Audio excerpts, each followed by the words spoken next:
تراویح کے حوالے سے آج بیان کرنے جا رہا ہوں 8ویں روزے۔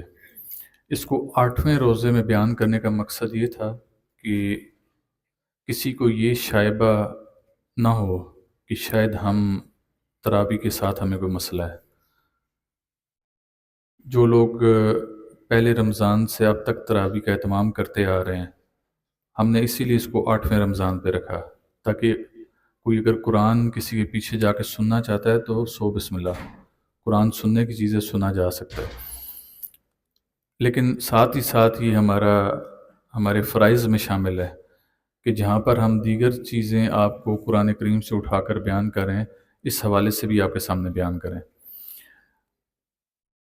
اللہ تعالیٰ قرآن کریم فرقان حمید میں ارشاد فرماتے ہیں کہ آپ نے زکوٰۃ ادا کرنی ہے، نماز ادا کرنی ہے اور میرے سامنے جھکنے والوں کے ساتھ جھکنا ہے۔ اب جو میرے سامنے جھکنے والوں کے ساتھ جھکنے کا مقصد یہ ہے کہ آپ نے باجماعت نماز ادا کرنی ہے۔ تو اللہ تعالیٰ نے آپ پر 5 نمازیں فرض کیں دن میں۔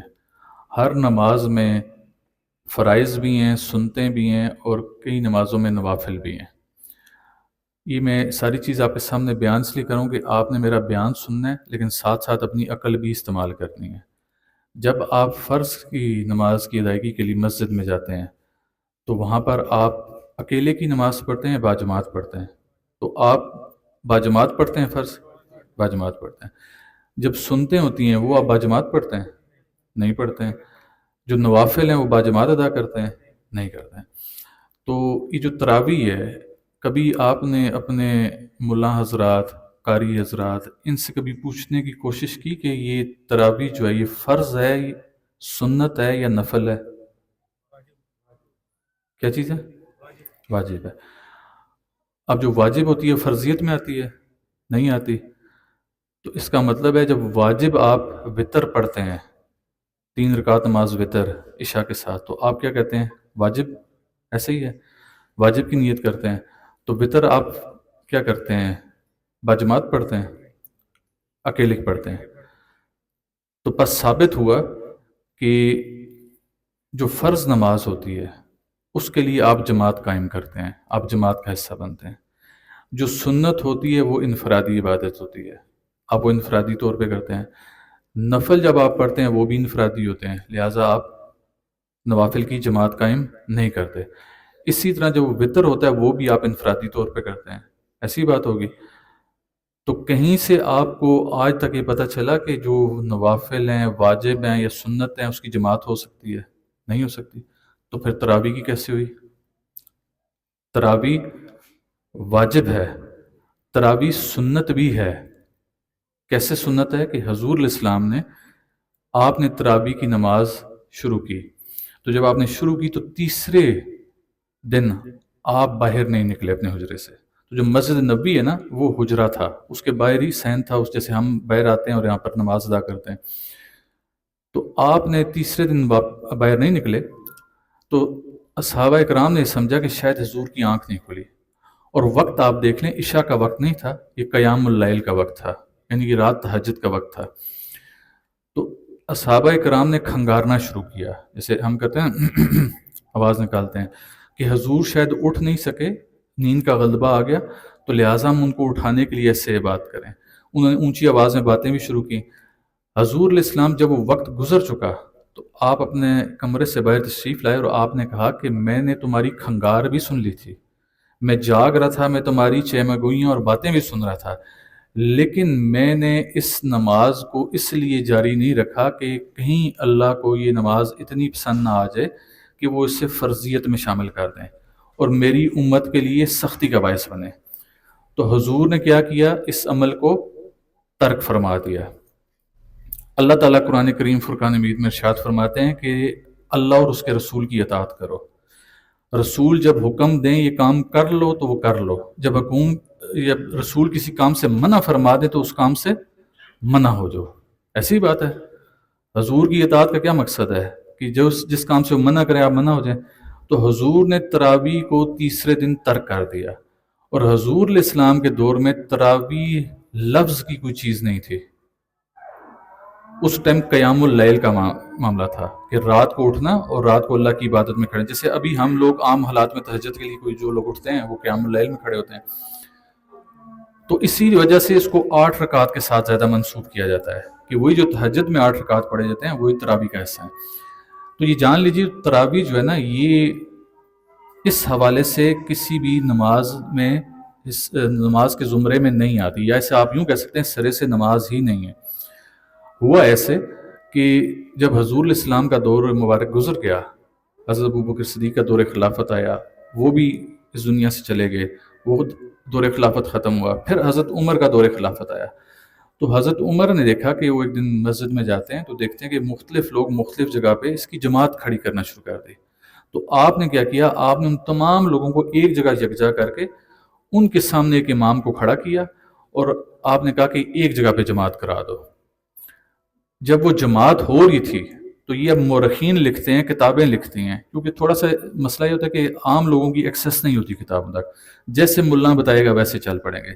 تو بھی ملا بھی ایسے ہوتے ہیں, ہر چیز نہیں بتاتے. تو جب آپ نے وہ جماعت کھڑی کرا دی, وہ اس کا خود حصہ نہیں بنے, تو پیچھے کھڑے ہو کر فرماتے ہیں کہ کیا خوبصورت بدعت ہے, کہ ایک نئی چیز ہے, نئی ایجاد ہے دین میں, یعنی کہ انہوں نے بھی اس کو بدعت گردان دیا.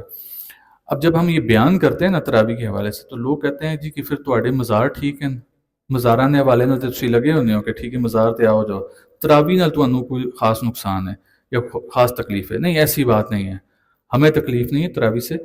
ہم صرف یہ کہتے ہیں کہ جس کام سے حضور منع فرما دیں, آپ کا یہ کام بنتا ہے اس کام سے منع ہو جائے. اگر حضور اس کو جاری رکھتے تو ہم بھی تراویح کا حصہ بنتے.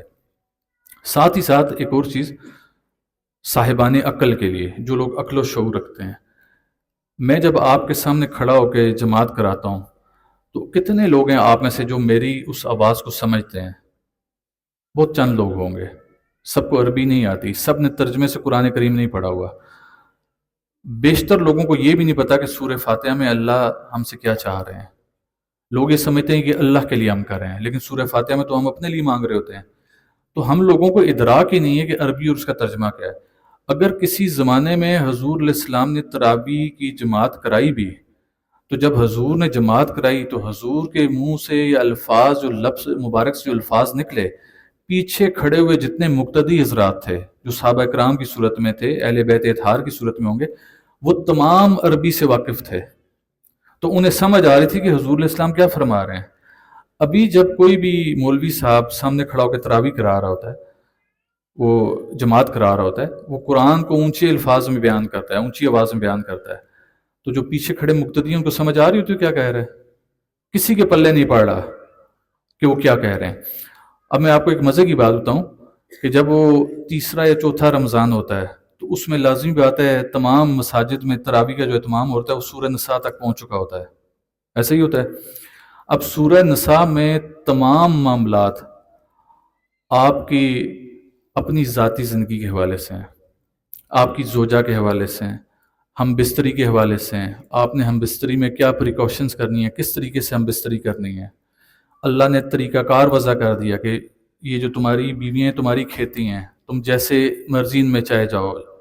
اب یہ جو باتیں یہ مولوی صاحب آپ کے سامنے کھڑے ہو کے بیان کر رہے ہوتے ہیں اور پیچھے آپ لوگ سن رہے ہوتے ہیں, یہ گھروں کی باتیں ہیں, یہ عام زندگی میں ان کا اطلاق کرنے والی باتیں ہیں کہ یہ عام زندگی میں آپ ترجمے کے ساتھ سمجھیں ان کو اور پھر زندگی پر اطلاق کریں.